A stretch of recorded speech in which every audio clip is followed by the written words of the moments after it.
On the first day of Christmas holidays, Lewis gave to me. There you go. Ignore the paintings and whatever in the background. So you actually want to slice a little bit deeper than that, Gideon, and the meat's come away there. But that's basically the job of the knife at this point, is just to keep the meat off of keep the meat on the carcass and off of the skin. I'll just show you what we actually got from that deer. Now, this isn't all of it. I did a little bit last night, so all of the steaks are already done. So I got a bunch of steaks from the back straps, and so all of that went as steaks, and that's already in the freezer. But this is minced, so these are just over 1 kilogram, which should do 3 meals. Now, these are the rack of ribs, which have a lot of belly meat left on them. Now these are the same as the mince, but they've got mint added in.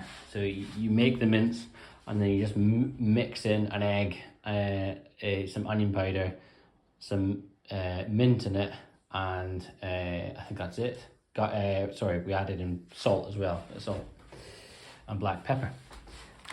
So each pack has 5 burgers, enough for a family. So again, you got 1, 2, 3, 4, 5, 6, 7, 8, 9, and there's only 3 in that one. 9 family meat. This is all the meat that is quite bony and tenderly. So it's the bottom of each leg, lots of tendons and sinew in it.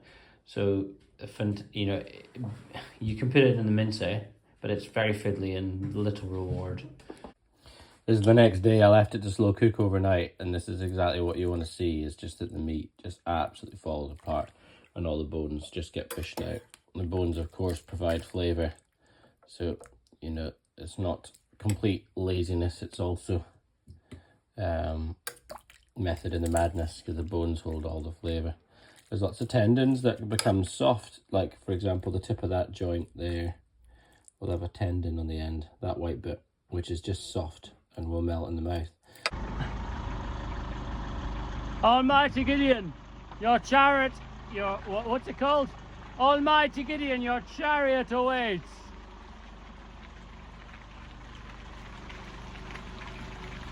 It's one way to... Okay. Don't slam on the brakes, he said. Sheep feeding day. This is basically a sacrifice field, but it's not faring that badly. But here by the feeder, it's pretty mucky. I pet the sheep and lifted the hay bale. Which one did you pet? Did you pet my tup, did you? Behind you? Yes, that one there? That one. That one there, yeah. He was a pet, and we're keeping him as a tup. A Dorper Easy Care Cross. He's the biggest. He's about 50 kilograms. Right over there. Right, so as most folk know, we don't have any tractors or special machinery.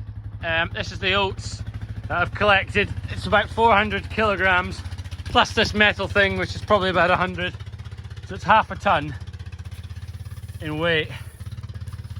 There's always good oats from a supplier. I've got oats from other places before that are just chaff, but you can see that they're plump grain. They were slightly better last year. They know that too, because of the dry summer we had. But it could also mean that the actual quality of the oats is quite dense, and that even though they're smaller, they're actually maybe more nutritious. Who knows? So this is 2 tons lifting capacity, and we need some method of attaching.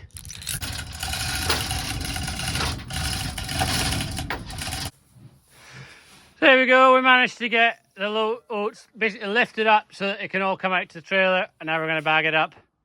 But it's not that light now that it's pretty much empty. So this basically is the grass that I've saved since end of September. I need to get the electric fence in sooner, because I'm actually on my contract. I'm allowed to save this section from the beginning of September, but there was a little bit of discrepancy, so I had to wait until that was decided. complex matters with land share, but there's some horses on this side. However, we've worked it out that 1st of September each year, the electric fence goes up for a little bit of grass saving.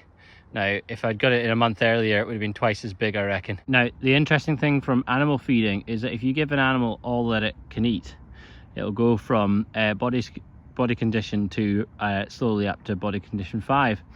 Well, maybe not 5. Most animals might not reach 5, which is obese, but certainly get up to body condition 4, which is fat.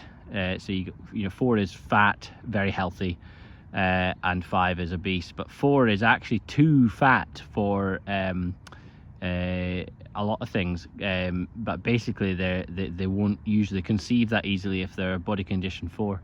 So for us farmers, you're actually running ideally your body condition would be sitting between, would be a 3, but going down to a 2.5 at weaning, and then back up to a 3, 3.5 at tupping, and it would oscillate between that, only dropping 1 body condition score.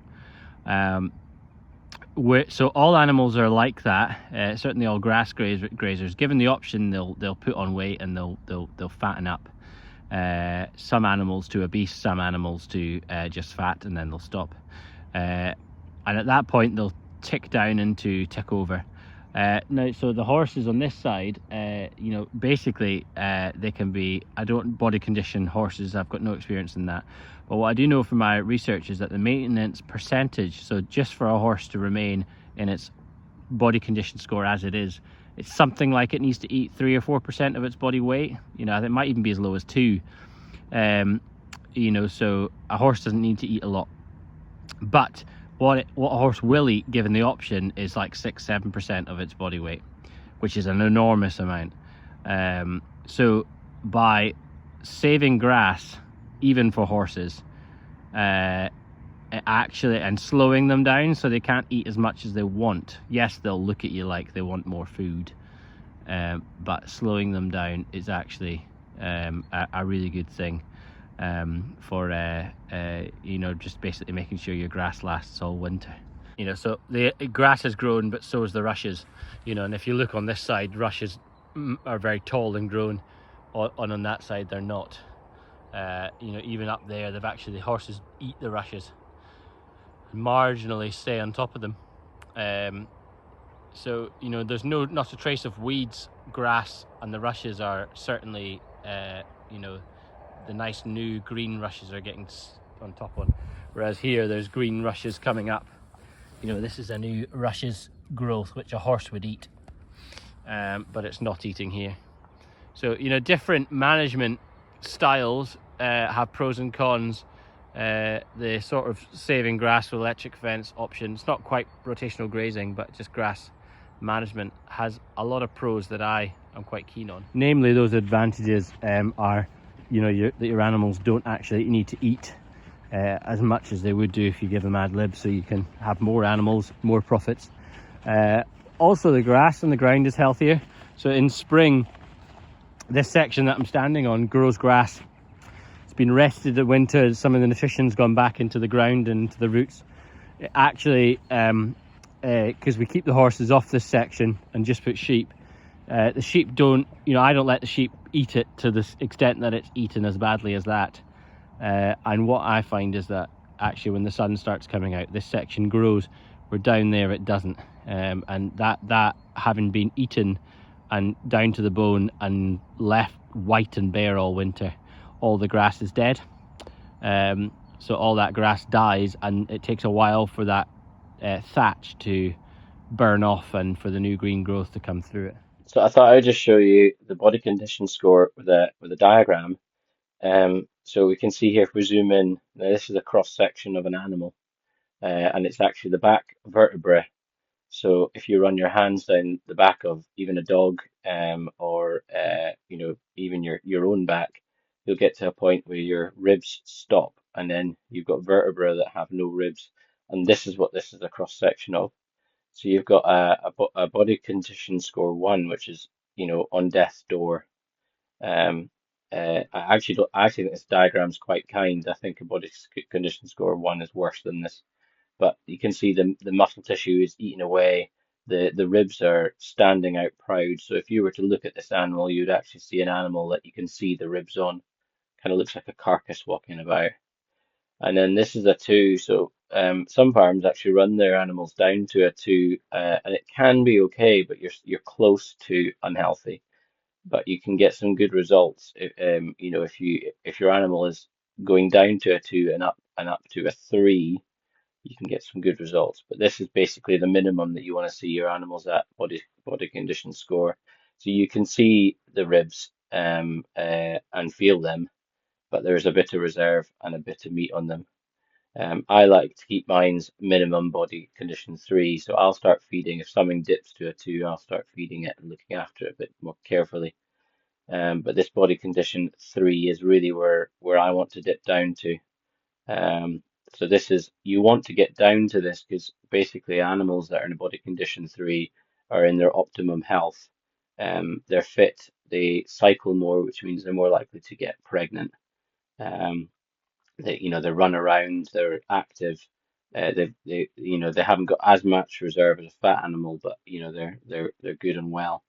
So this is kind of optimum. So when you tap a sheep, which is you put the male in to produce baby lambs, you really want your sheep to be kind of body condition 3, 3.5. And then we've got body condition 4. Body condition 4 is actually what you're sending animals to the market. So if you send an animal to the market to be culled and processed for the meat trade, this is what you're aiming for. And to be honest with you, you can pretty much barely feel any ribs, and you certainly can't get your fingers in between the ribs. The muscle is starting to be proud of the ribs, and that leads us on to score 5, which the muscle is actually standing proud.